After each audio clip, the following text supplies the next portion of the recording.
Welcome everyone to Monday West Coast Swing. We're here on June 19th, 2017, and one thing that I thought we would talk about today that would be kind of fun, since we're starting to learn the flash mob for the months of July and August, it would be kind of fun for some of our regular students to start learning some of the technique behind the moves. Because when we do the choreography, both the leader and the follower know what's next, so you don't really have to lead and follow in order to lead and follow the routine. But you don't get as much value out of learning the choreography that way, because then you don't get lasting social dance moves. So I thought it would be fun to kind of spend today talking a little bit about how to lead some of the things, or some moves that are kind of like the flash mob moves, before we start actually learning the moves themselves. So again, to stress that, these are not the actual flash mob moves. This is not the exact choreography. These are just some techniques pulled out of context to help when we learn it later. Okay, so the first thing we talked about was the musicality, because we're dancing to music. The structure of the music is the most important.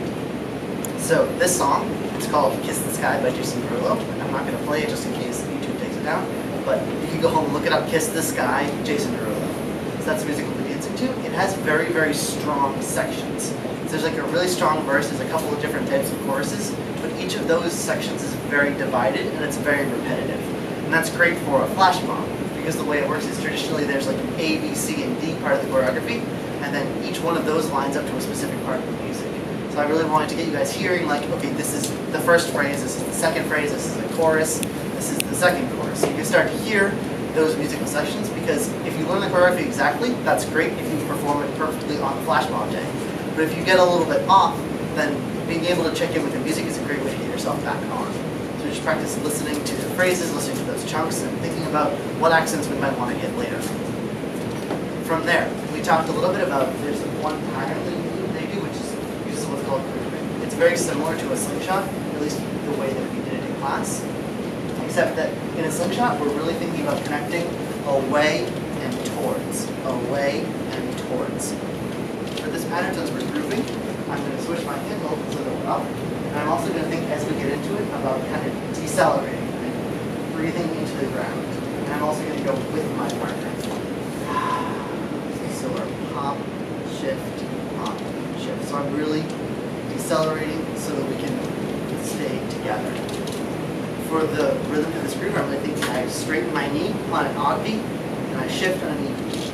Odd, even, or pop, shift, pop, shift. So what that looks like with timing, we held on 4. So we're going in 1, 2, 3, hold, pop, shift, pop, shift, pop, shift, pop, shift, so that we can both get on the same timing. Otherwise, the followers can do it perfectly, but the leaders will be on time.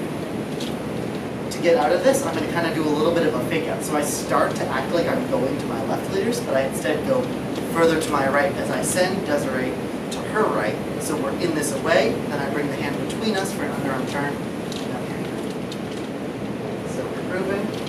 1, 2, 3, hold, pop, shift, pop, shift, away, underarm turn. So that was the first move we talked about. Again, it's not exactly what we're doing in the flash mob. This is just a fun way to work on that grooving technique. The second thing we talked about was there's a number of moves where the followers have to have a little bit more advanced frame.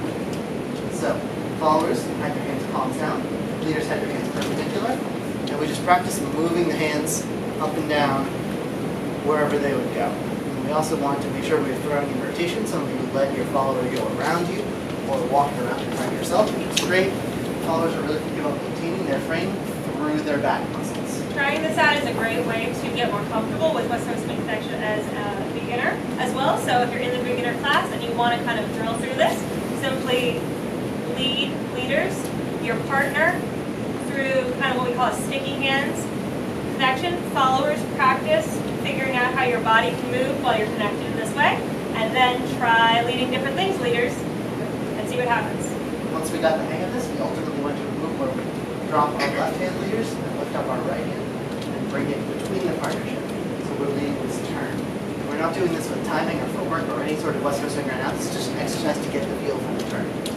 From there, added feet and timing.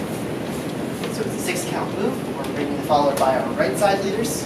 It's your other right for some of you, but right side. 1, 2, 3, and 4, 5, and 6.